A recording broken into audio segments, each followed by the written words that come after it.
And we are live here on YouTube. We are live on TikTok. Let's drop in. All right, so today I'm going to cover the exact reason why you have an addiction, the real reason why you have an addiction, why it's there, where it comes from, and what to do about it, right? Because that's one of the biggest challenges, right?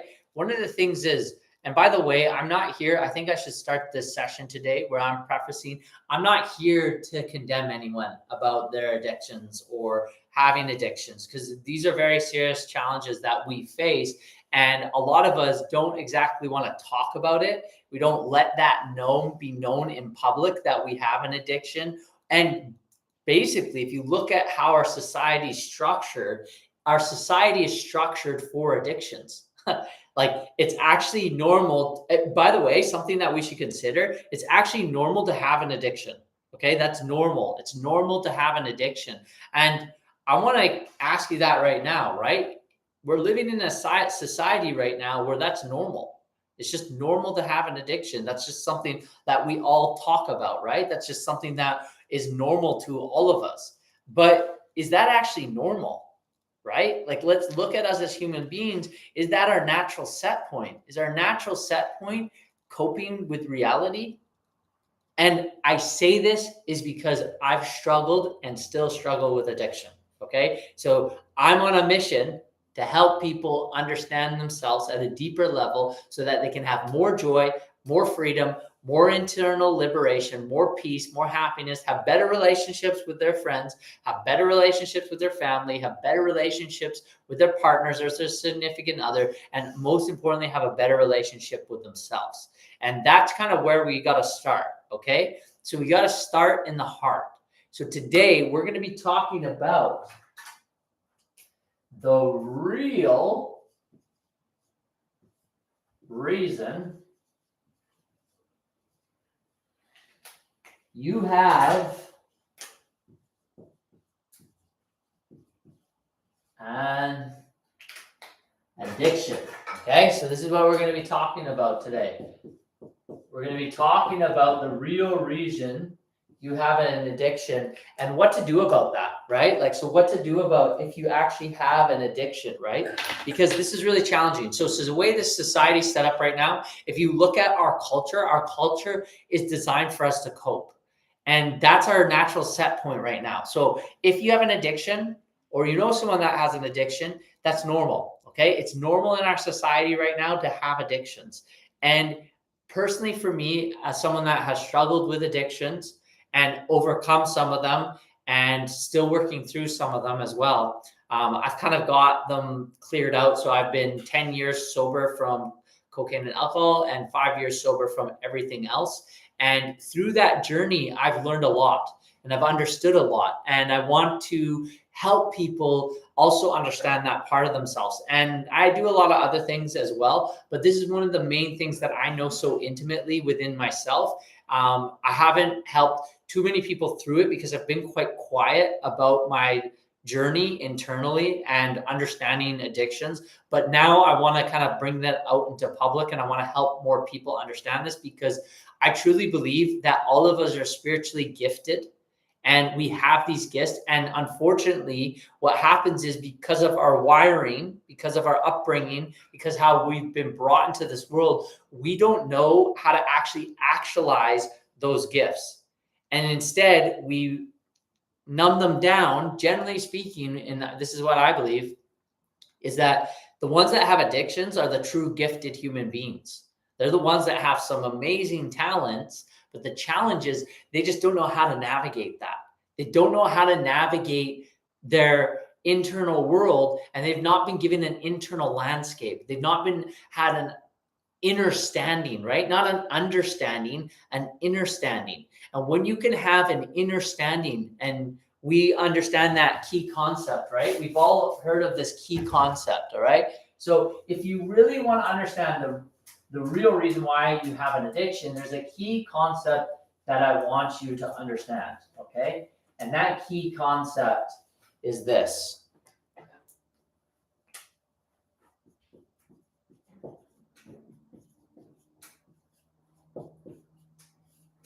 Know thyself. You have to know thyself. If you want to know thyself, you can know thy other. But most of us don't know thyself.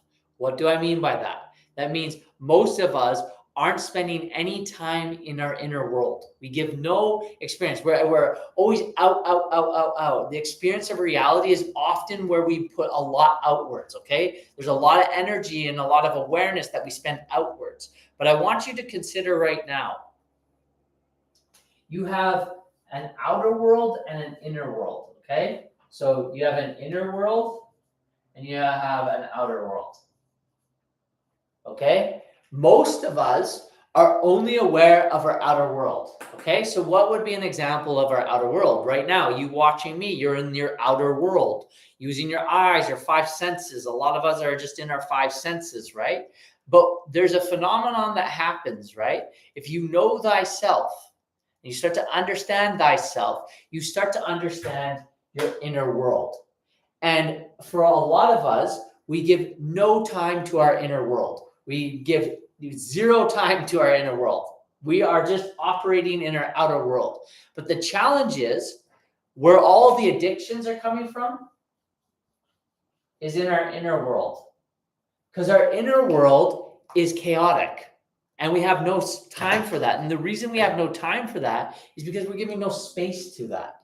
And so what happens, our inner world is constantly molding and moving and kind of clunky and kind of like biting itself. And a lot of us are constantly in tension, right? We don't have an intention. We're constantly in tension internally. And the only time that we get a break from reality is if we do a substance, right? But the challenge is there's a trade-off, all right? When you take a substance, you're trading off to stop that feeling on the inner world, but it's coming at a cost, okay? So that pausing your inner world and not feeling, right? Because this is one of the key things that we don't want to do, okay? For us that have addictions, we do not want to feel. We want to go the opposite direction of feeling. We do not want to feel. And the thing is we want to numb. We want to numb out all of our feelings. This is partly what we do when we binge watch TV. This is partly what we do when we binge watch social media. This is partly what we do when we take substances, do substances, all these types of things. They're coming from because we don't want to feel. Now, the key to getting over that addiction is actually in the feeling. But the challenge is we're spending no time in our inner world. We're giving no attention to our inner world. So we're constantly experiencing reality on the outside. But the challenge is you're having their whole inner experience. I know this because I guide a lot of people through meditation, and I can tell by the sound of their breath. Okay, I can tell by the sound of their breath how connected they are to their inner world. I can sense someone when I'm talking to them, when I'm understanding and I'm interacting with them. I can sense how connected someone is to their inner world. And you start to develop the skill over time, because if you combine understanding and spending time in your inner world, and then you also start to study people. For me, this is my job, right? Like I do this as a profession. I work with people to discover where they are in their inner world and help them slowly, bit by bit, remove the tension in their inner world, right? And the way that you remove that tension is by giving attention, okay? So you need to give present. Let's just erase this one. The key to this is one of the things you need to do is give what's called present awareness, okay? So you need to give present awareness. This is one of the biggest keys to all of this. And the inner world is one of the worlds that is the least discovered. So we need to give what's called present awareness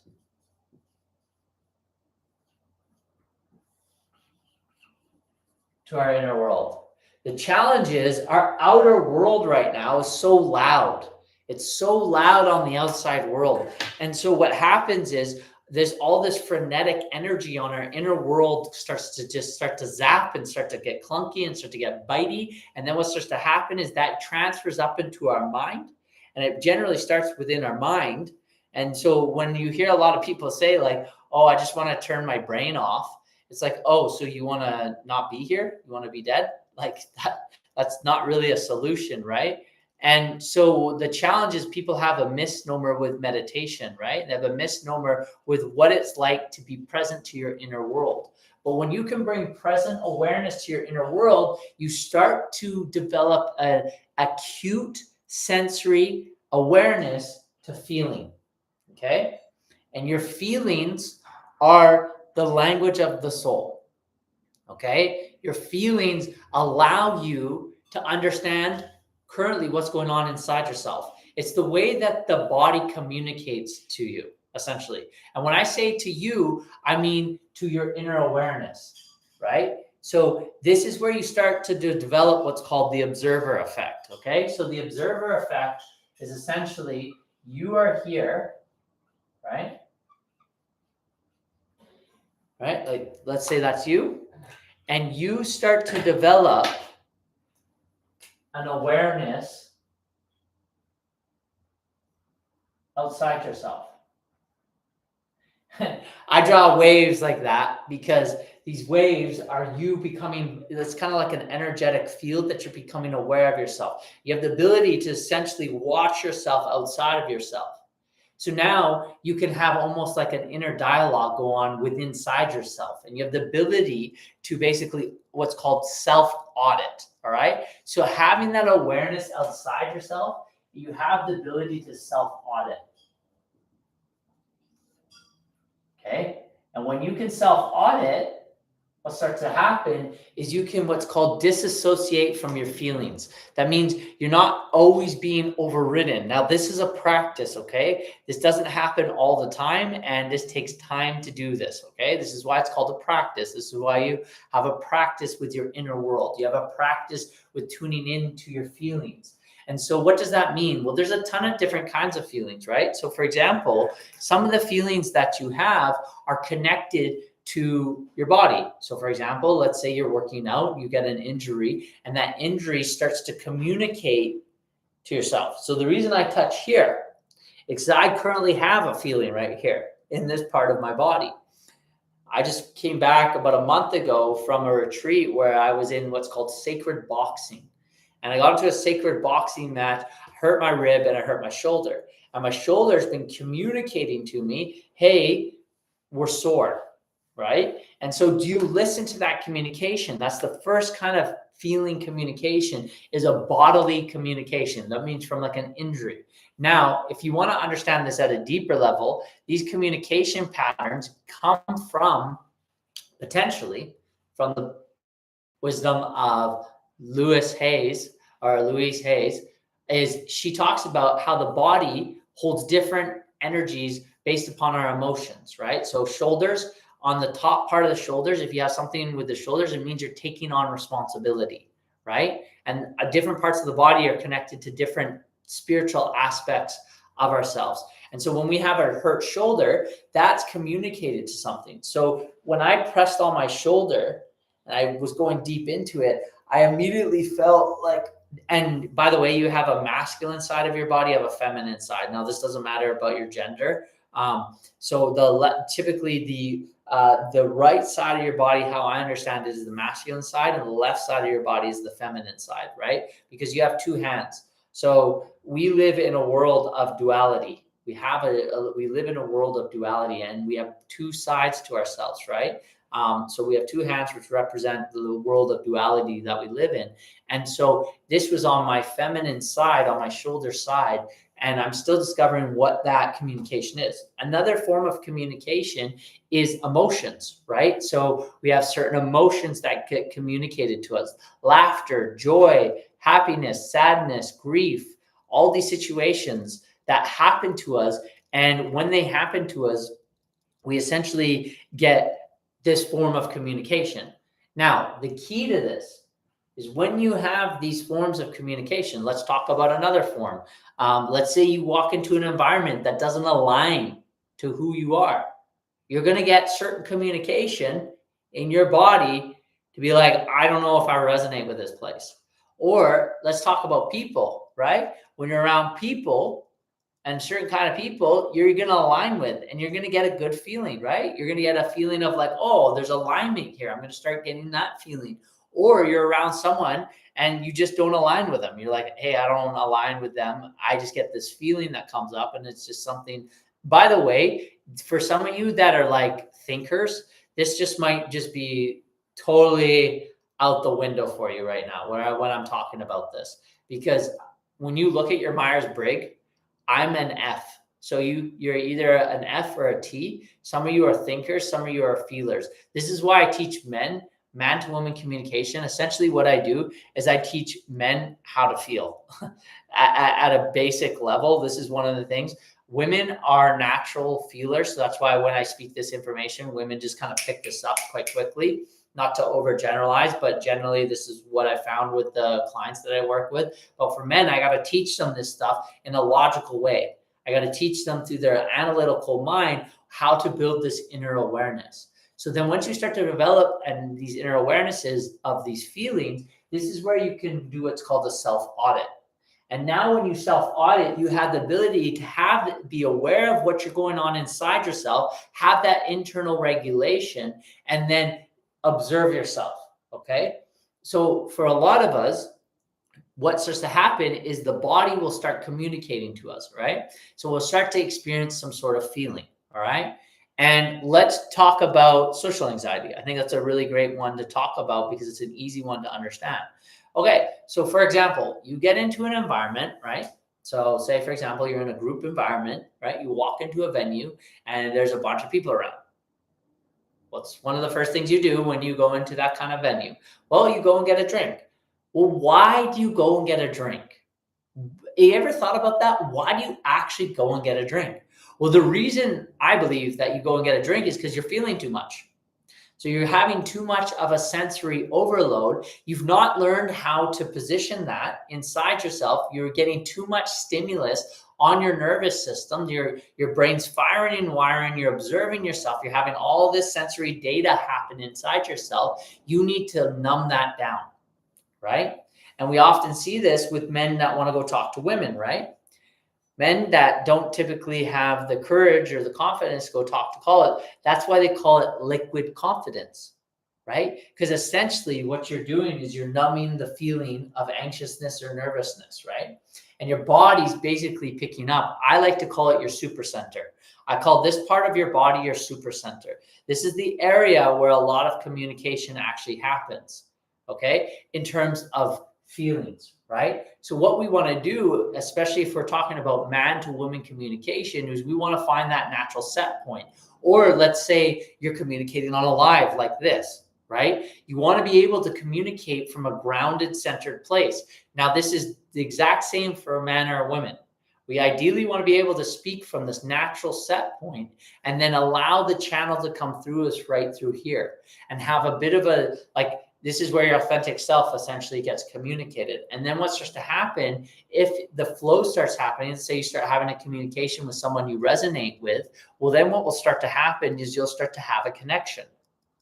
But what happens is a lot of people aren't aware of this. They don't have the outer awareness of themselves and what's going on in their inner world. So they numb that feeling out, okay? And that feeling holds a lot of data. Okay, so these feelings that we're feeling inside of ourselves, let's say it starts to kind of has like textures to it or senses to it, right? This, what we're feeling inside of ourselves, it gets too overwhelming. So we want to calm it down. So what we do is we drink, or let's say we want, like we're just too low, right? We're in a low state. Well, we want to bring ourselves up. So what do? We take something to bring ourselves up, right? To turn back on the brain. But the challenge is we're not being present to what we're authentically feeling as our natural self, okay? That is the challenge. We're not being recognizing or being authentic to what we're actually feeling. And in those feelings, what's coming up is a lot of data. So typically, what happens with addictions, and the real reason you have an addiction. So let's get into that. So just what we covered, you have an inner and outer world. Most of us are not feeling, and we're not present to our inner world. And then we have a challenge with self-auditing ourselves because we have no inner practice. We have the inability to observe ourselves. And we have to do that through knowing thyself. So now what we're going to talk about is the real reason you have an addiction and where that comes from and why it's there. So what starts to happen is at some point, whether it was in childhood or it was passed down to you hereditarily, one of mine was alcoholism is in the family and addictions are in the family. So I got it both passed down hereditarily, but then also if you combine it with childhood, they combine it together. So what happens? Well, you are this awesome human, and your awesome human has a mind. Let's just say the mind's like that. I don't really know where the mind is, by the way. You have a brain and you have a mind. I just drew the mind there, but the mind could actually also be here. Scientists still don't know where the mind is. We don't actually know where the mind is located. Think about this right now. If I was to cut open a mind right now, if I was to cut open a brain, we wouldn't see words in it, right? Like if I say banana and I cut open my brain, I wouldn't see the word banana, right? If you actually look at what thoughts are, they're basically electrons firing and wiring, electricity going back and forth, right? So we don't actually know where the mind is. So for hypothetical sake, let's say that's where your mind is, right? Then what starts to happen is in your subconscious mind, let's say when you were young, right? It was either passed down genetically. So you have a genetic predisposition to an addiction. That's me. Okay. So with alcoholism, I had a predestined, it was already beep, beep, beep, beep, in my destiny, in my DNA. So that's one of them. So one of them is through your DNA, right? Okay, so one of them will be predestined, and you will have in your DNA, in the code, alcoholism. Okay, so for like me, I had in my DNA, that's my idea of a beer. I had alcoholism, predisposed. It was like bedded in my DNA. Okay, so my family has challenges with alcohol, and so in my genetics was predisposed to alcoholism. Next, so that's one of the reasons why you may have an addiction is it runs in the family tree. Or the other one is because you had some sort of trauma. Okay. You have some sort of unprocessed trauma. You haven't been able to sit with something that happened in childhood or a moment in your life, stress levels, whatever that might be, and some sort of trauma gets predisposed. Basically, you have a trauma happen, and then it gets put into the subconscious mind. And when the subconscious mind has the trauma, it basically blocks you from wanting to authentically feel. And now that trauma gets stored in the body. So now every time you go to have a certain experience, you choose not to feel because the trauma is unprocessed. And now you have this going on the inside. You have all this not good feelings on the inside. It's all like scratchy and itchy and it's like kind of like on your insides. Your insides are going like and we don't want to feel that. Rightfully so. Who actually wants to feel that? Like, I don't think anyone really wants to authentically feel that feeling. I know for me, I don't want to feel that feeling. I don't want to feel that feeling. But what I do is I sit with the feeling. Okay. So here's kind of the solution to this. Okay. So it's either embedded in your DNA and your genetics. And if that is you, right? So just look up your family tree, right? Go start here, you're here, and go up your family tree. and see what your genetics are, right? See who's in your genetic family line. Are you predisposed? Keep getting that word wrong. Predisposed to addictions, right? Is that in your genetics, right? And then from there, when you understand that, then from there, if you are, you know that you're already against a certain level of awareness. Okay, so I'll give you an example.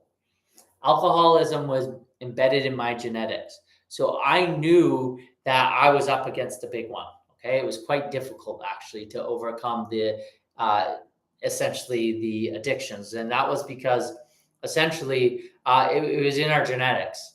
So if it's in your genetics, you're going to be up against basically more energy internally because your genetics already merge with alcoholism. Your genetics already merge with certain awarenesses, right? And that gets passed down to you. And most likely your parents had it from their parents, and their parents had it from their parents, and their parents had it from their parents. So it just keeps getting passed down into the genetics, unless there's a brave soul that decides to do this.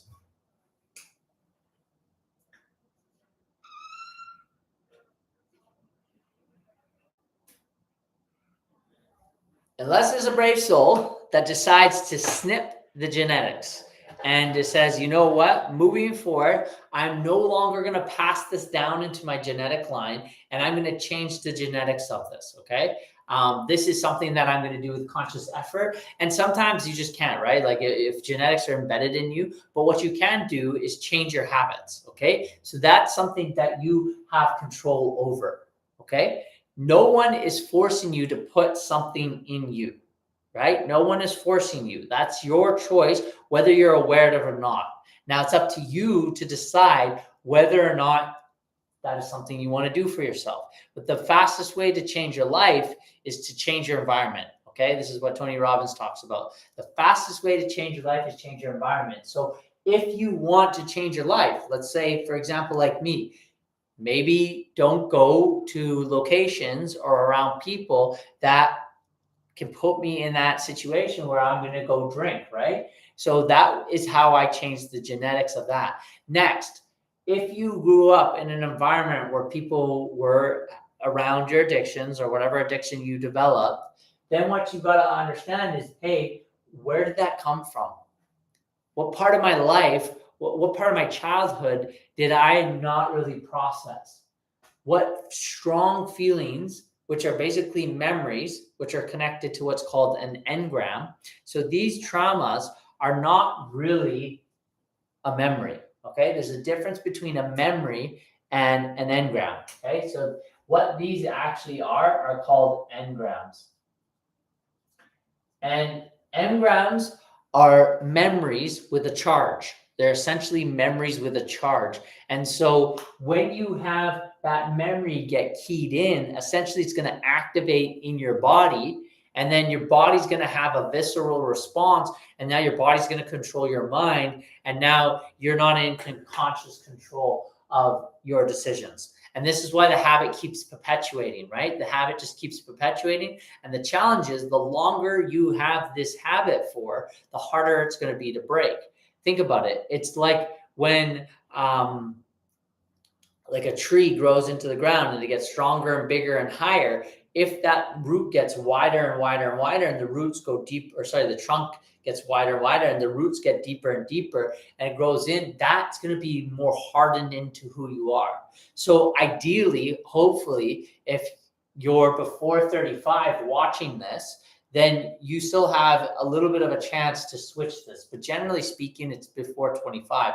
But if you are beyond that age, that's okay. It's not like it's just over for you. No, but you got to know what you're up against. Okay. You got to know that it's going to be a lot harder, and you have to use a lot more conscious effort to overcome this addiction.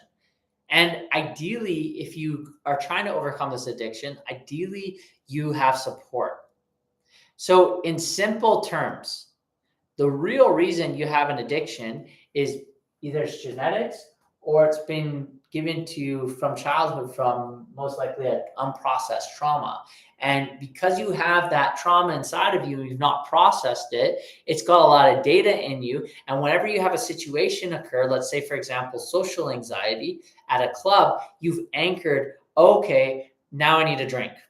And now that drink not sedates your feeling. It's kind of like what's called like a pacifier. It's pacified that feeling. It helped you not have to feel that feeling so deeply. And now you're free, right? Temporarily free. You do an exchange, right? By not actually feeling the feelings on your inner world from the things that are happening on the outer world, now it comes at a tax. And that tax is going to be with you for quite a while. So this is very important to understand. The real reason why you have an addiction is because you're not feeling. And you don't want to feel. You want to numb it out. You want to numb whatever feeling you're experiencing in reality. You want to numb that feeling out. And that makes sense because this feeling is intense to feel. But first, you need to have self-awareness to come outside of yourself to understand that that's actually what's going on. So this is an important concept that I want you to understand in order to change your life. So now if you are on the live or you're watching this on the replay, I want you to comment below. What's your thoughts? What do you understand about this? Does this make sense? Do you have any questions? Do you have any things that you're trying to understand about this to make sense of this all? Because this is really an important subject, and it could be one of the most important subjects of your life, especially if you're someone that has an addiction. It could be very important to kind of work through this and solve this. So that's the end of this live. Comment below and let me know your thoughts, and I will see you on the next one. Peace.